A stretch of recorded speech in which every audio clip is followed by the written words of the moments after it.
Hey, what's up, everybody? Welcome back to News Dose, and for the second time this week, we're going to talk about a brand new studio that Xbox just created. Yeah, if you watched my video earlier this week, you should know that there was a discovery that Playground Games added a third studio, which seemingly is working on Fable. It almost sounds like some kind of internal support studio, or at least that's the way I took it, which I think that's absolutely fascinating.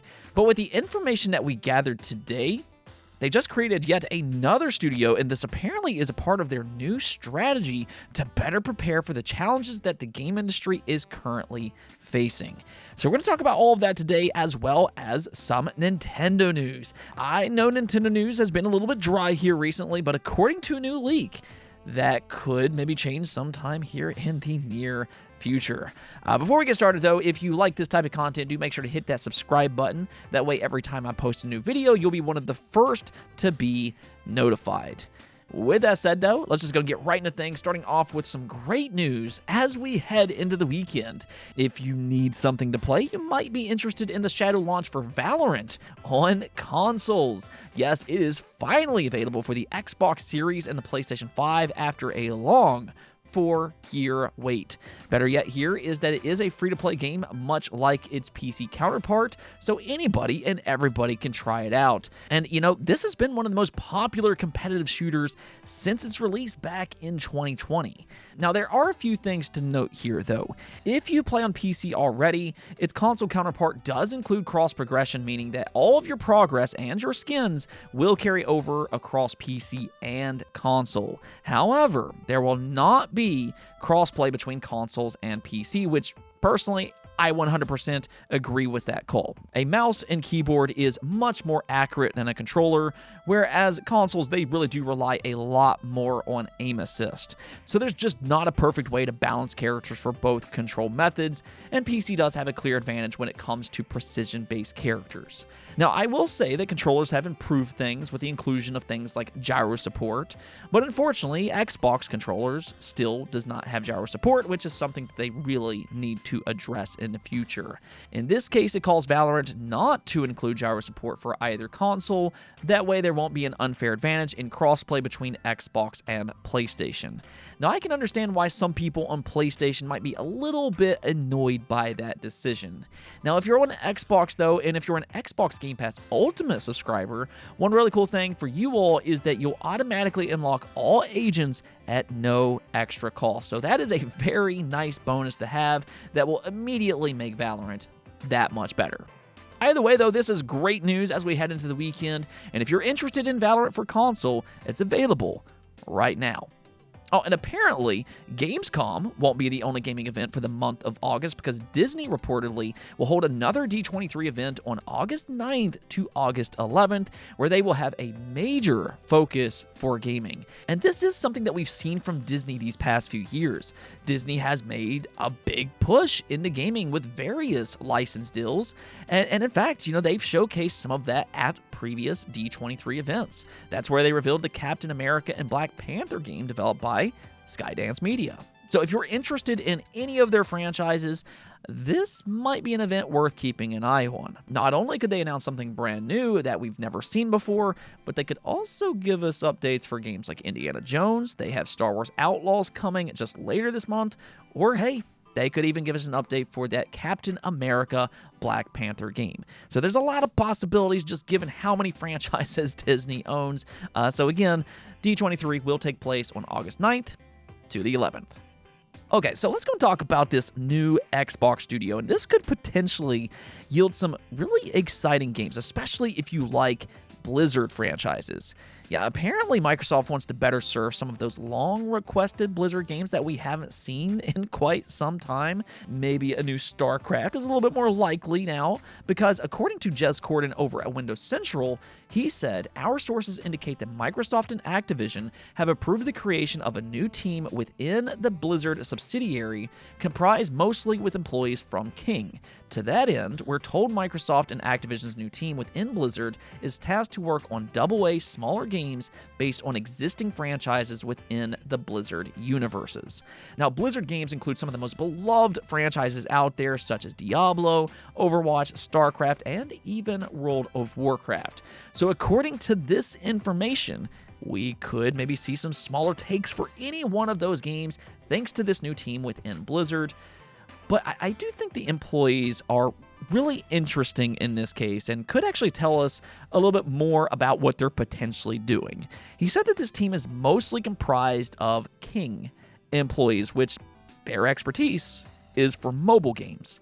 So that could possibly mean that they're trying to find ways to make mobile versions of games like Overwatch, World of Warcraft, or even StarCraft, which would make some sense with Xbox's desire to be bigger within the mobile market.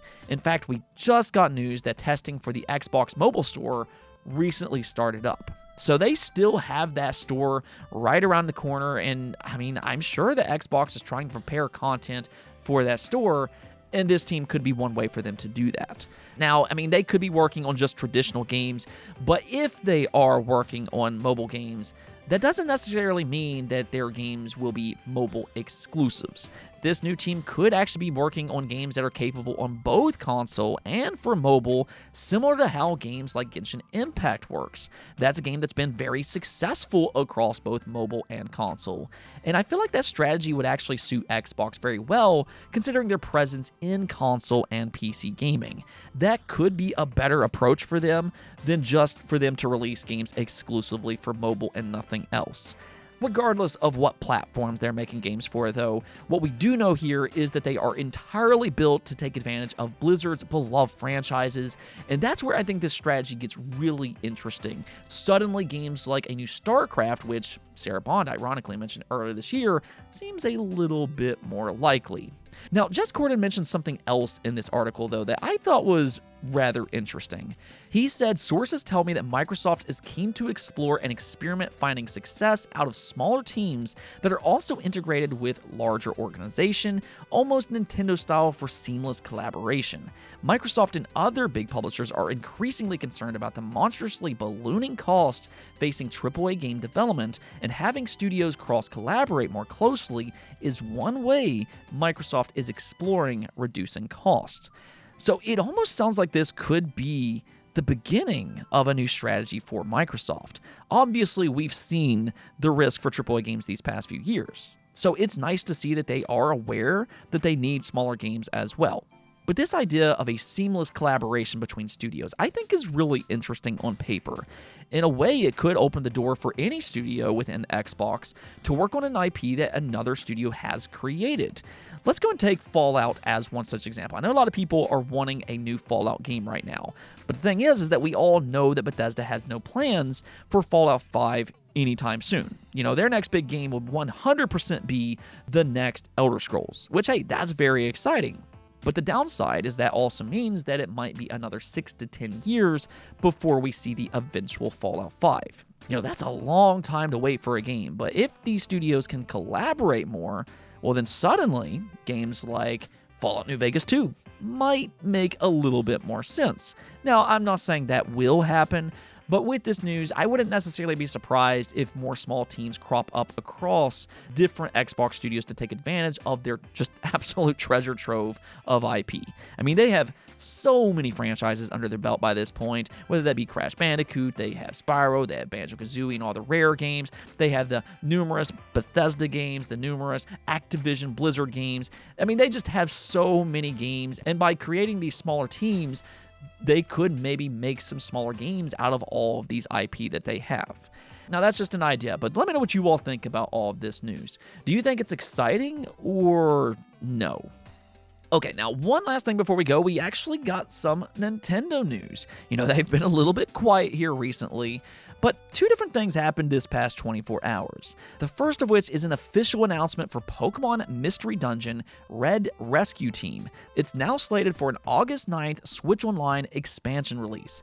I think that this is actually a pretty good inclusion. I know a lot of people are a big fan of the Mystery Dungeon series, and this one is one of the better received entries. Though I do have to say, while this is a cool inclusion, we're still waiting for the mainline series to be included in Switch Online.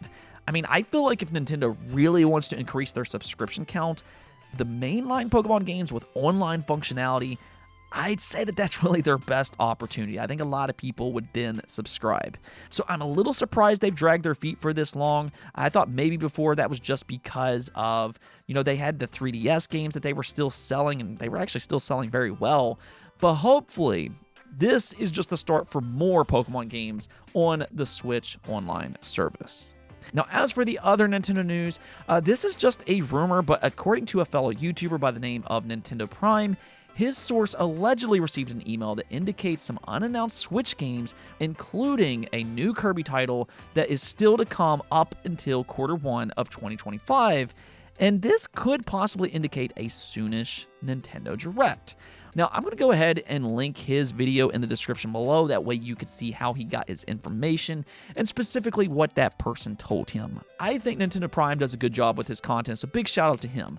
But the reason that I want to talk about this is because I think it's fairly believable and not too outlandish. I mean, Nintendo has held a Nintendo Direct in September every single year since the Switch released in 2017. So I'd say that there's a pretty good chance that Nintendo will hold another Direct next month in September, and yeah, that could include a few surprise titles, as he claimed.